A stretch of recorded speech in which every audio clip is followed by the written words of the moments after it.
Hello friends, good morning, नमस्कार। मैं नीलकेतु Kumar Edu power N में आप सभी का स्वागत करता हूं। आज हम लोग मध्यकालीन इतिहास में मुगल साम्राज्य में जो छोटे से समय अवधि के लिए शेरशाह सूरी का शासन हुआ था, सूर्यवंश की स्थापना हुई थी, उसी से संबंधित महत्वपूर्ण तथ्य के बारे में जानेंगे। तो चलिए हम लोग चर्चा करते हैं सूर्यवंश की स्थापना कैसे होती है, शेरशाह सूरी इसकी स्थापना कैसे करते हैं। तो इन सब तथ्यों के बारे में हम लोग आज जानेंगे। तो सबसे पहले हम लोग देखते हैं कि शेरशाह सूरी का बचपन का नाम जो था वो फरीद था। वो जैसे कि कुछ इतिहासकारों का मानना है कि बचपन से ही वो काफ़ी शक्तिशाली थे, काफ़ी योग्य थे और कुशल प्रशासक थे, कुशल सैनिक और राजा के भी उनके अंदर कुछ गुण मौजूद थे। नेतृत्व क्षमता जो थी उनमें अत्याधिक थी और इन्हीं सब कारणों से मुगल साम्राज्य के जो हुमायूं शासक थे उनको चौसा और बिलग्राम के युद्ध में आपादस्त कर एक नए राजवंश की स्थापना करते हैं, जिस राजवंश का नाम सूर्यवंश रखा जाता है। और इस राजवंश की स्थापना 1540 ईस्वी में शेरशाह सूरी के द्वारा किया गया था। शेरशाह के बारे में कई जगह चर्चाएं हैं कि कई पुस्तक में ये चर्चा की गई है कि बचपन अवस्था में एक बार वो जंगल के में थे, कुछ भ्रमण कर रहे थे, घूम रहे थे। उसी समय एक शेर ने उन पर वार किया और उस शेर को एक ही तलवार के वार में से उसको क्या किए थे, 2 टुकड़े कर दिए थे।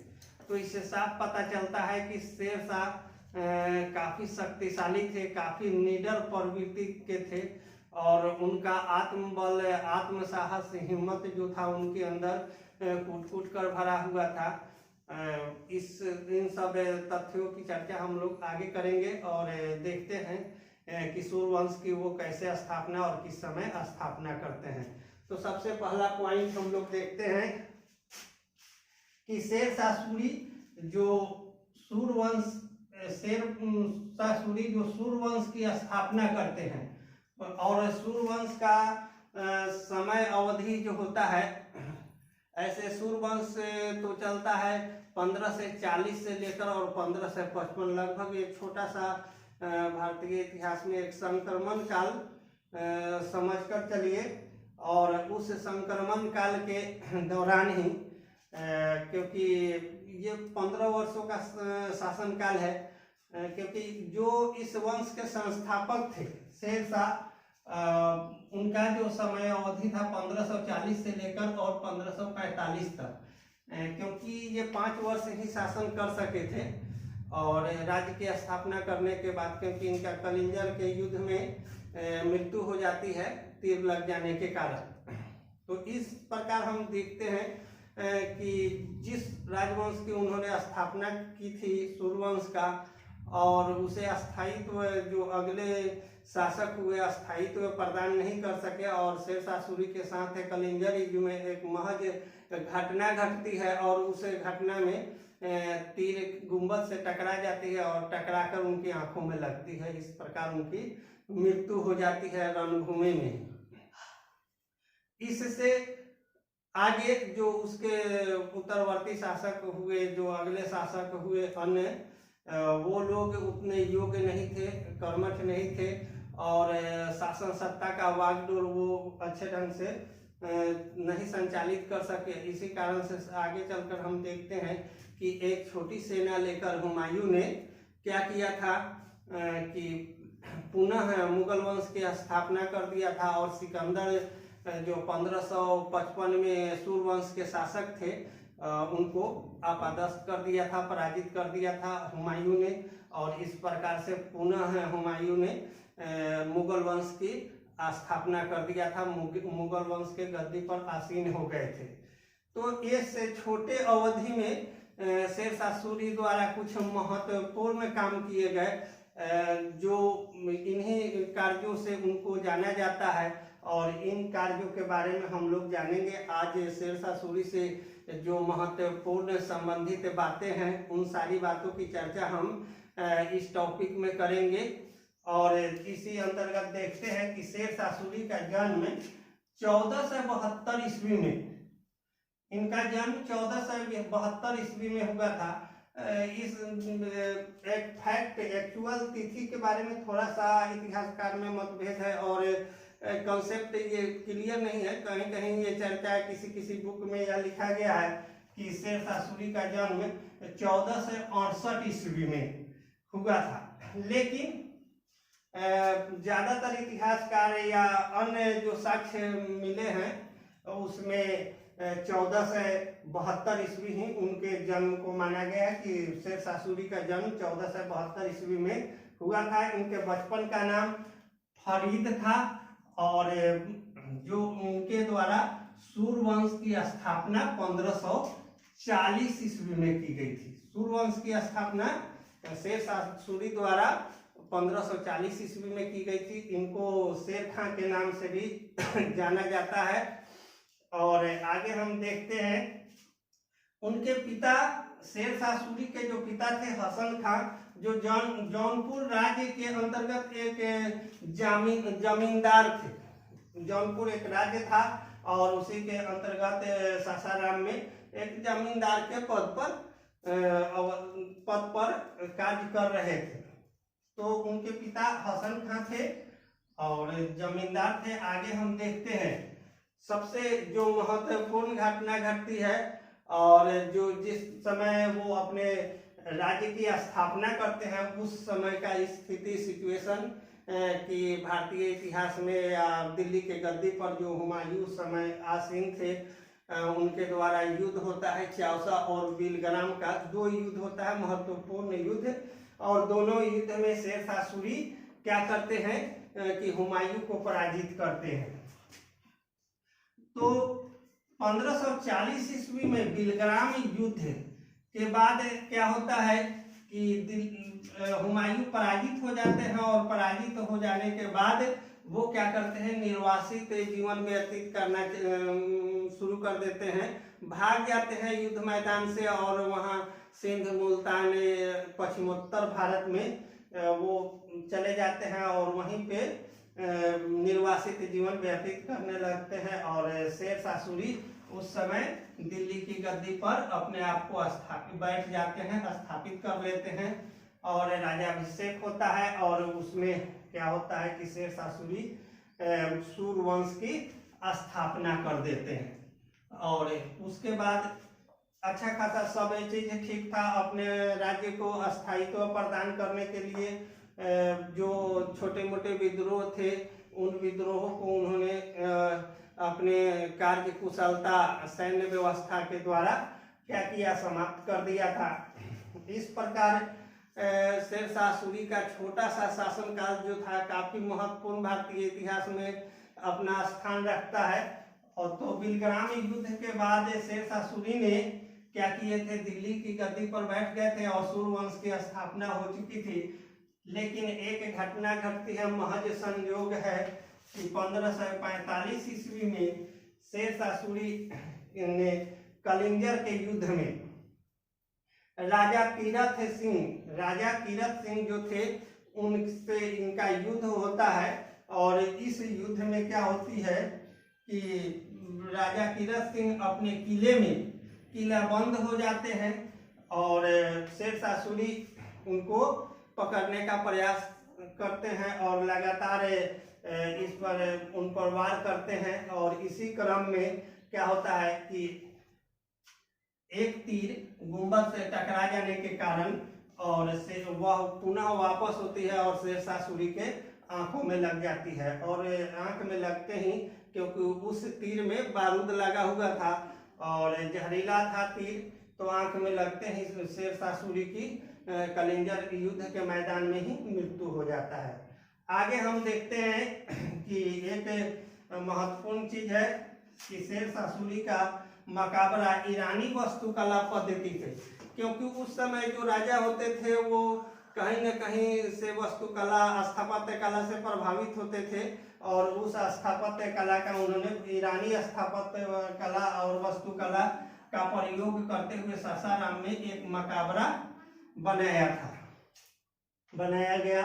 आगे रोहतासगढ़ का किला शेरशाह सूरी द्वारा बनवाया गया था। उनके द्वारा जो स्थापत्य कला के क्षेत्र में वस्तु निर्माण भवन निर्माण के क्षेत्र में रोहतासगढ़ का किला बनवाया गया। उस समय किला बनाने की परंपराएं थी। राजा जो युद्ध भूमि जीत लेते थे, जो क्षेत्र जीत लेते थे और उस क्षेत्र पर प्रत्यक्ष नियंत्रण के लिए क्या करते थे कि वो अपना एक किला बंदी करते थे, किला बनाते थे जहाँ से वहाँ प्रशासनिक एवं अन्य जो गतिविधियां हैं उसका संचालन किया जा सके और उस राज्य या उस क्षेत्र का देखभाल किया जा सके। इसी उद्देश्य के लिए रोहतासगढ़ में शेरशाह सूरी ने एक किला बनवाया था। अब आगे देखते हैं कि शेरशाह का उत्तराधिकारी जो थे वो उनके पुत्र इस्लाम थे। शेरशाह की मृत्यु के बाद जो उनका उत्तराधिकारी इस्लाम शाह थे वो उतने योग्य नहीं थे। उनके अंदर ना नेतृत्व करने की क्षमता थी और ना राजा के गुण विद्यमान थे, लेकिन उत्तराधिकारी थे, इसलिए दिल्ली के गद्दी पर वो आसीन होते हैं और सूर्यवंश का बागडोर उनके हाथों में आता है और किसी तरह से वो सूर्यवंश को आगे बढ़ाते रहते हैं। आगे चल के शेरशाह सूरी ने अब देखते हैं कि उसी क्रम में शेरशाह सूरी का एक महत्वपूर्ण देन है कि शेरशाह सूरी ने भूमि पैमाइश के लिए 32 अंक वाला सिकंदरी गज चलवाया। ये शेरशाह सूरी का देन है।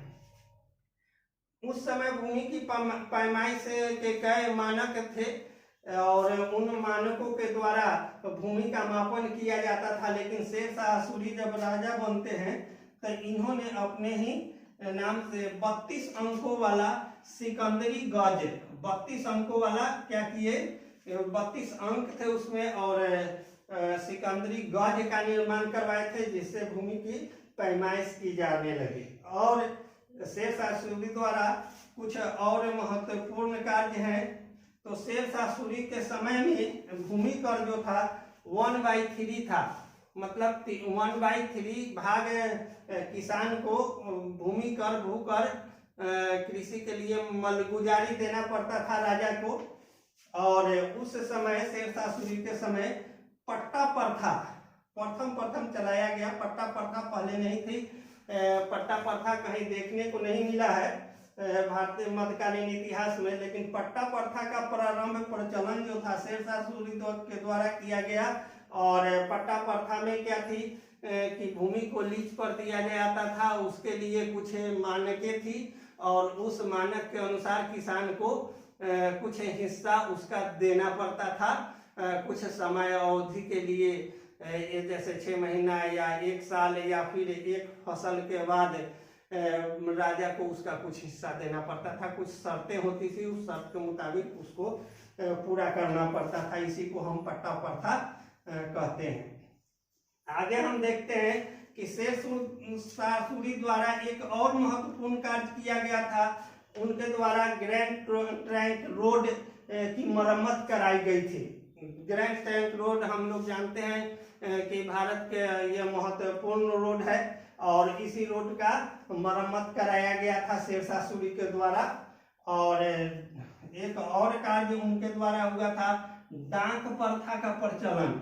डाक प्रथा का प्रचलन प्रारंभ किया था। हालांकि डाक व्यवस्था का पुनः जो आधुनिक युग में इसका प्रचलन काफी तीव्र हुआ है और इसके क्षेत्र में विभिन्न कार्य हुए हैं, लेकिन शुरुआती दौर में शेरशाह सूरी ने डाक व्यवस्था का प्रचलन मतलब अपने राज्य में या अपने सीमा के अंदर एक जगह से दूसरे जगह चिट्ठी पत्री पहुंचाने के लिए या अन्य किसी दस्तावेज को अन्य सीमा क्षेत्र में पहुंचाने के लिए वो एक विभाग की स्थापना किए थे और उसको हम लोग डाक प्रथा कहते हैं। और डाक प्रथा में बहुत ज़्यादा कुछ नहीं था कि जो दस्तावेज थी उसको एक स्थान से दूसरे स्थान पर पहुंचाना था। संभवतः उसके लिए वो अपना कुछ कर्मचारी नियुक्त किए थे।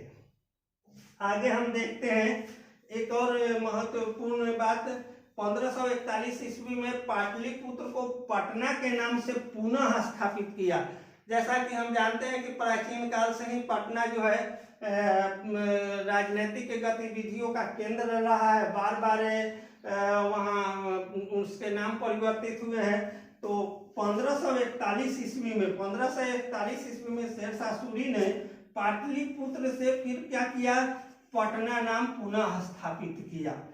अब आगे हम देखते हैं सूर्यवंश का अंतिम शासक जो होते हैं सिकंदर शाह होते हैं। सूर्यवंश के जो सबसे अंतिम शासक इनका शासन है 1555 ईस्वी में। 1555 ईस्वी में ये शासन कर रहे थे और इन्हीं के शासन काल में हुमायूं ने पुनः सूर्यवंश पर चढ़ाई करता है और एक छोटी सी लड़ाई होती है, बहुत बड़ी युद्ध नहीं थी।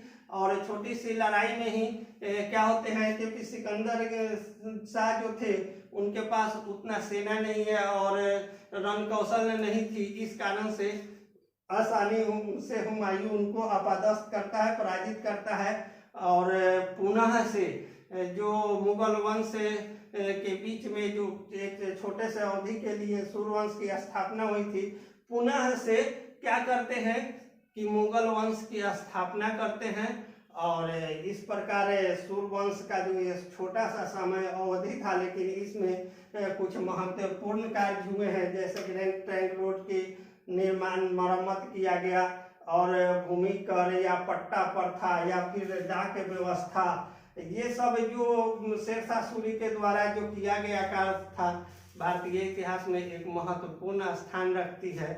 तो आज हम आशा करते हैं कि मेरे द्वारा दी गई सूर्यवंश और शेरशाह सूरी के बारे में जो जानकारी दी गई है आप सभी को अच्छा लगा होगा। और अच्छा लगा है तो लाइक, शेयर और सब्सक्राइब निश्चित रूप से करें ताकि आपका सहयोग हमें मिलता रहे।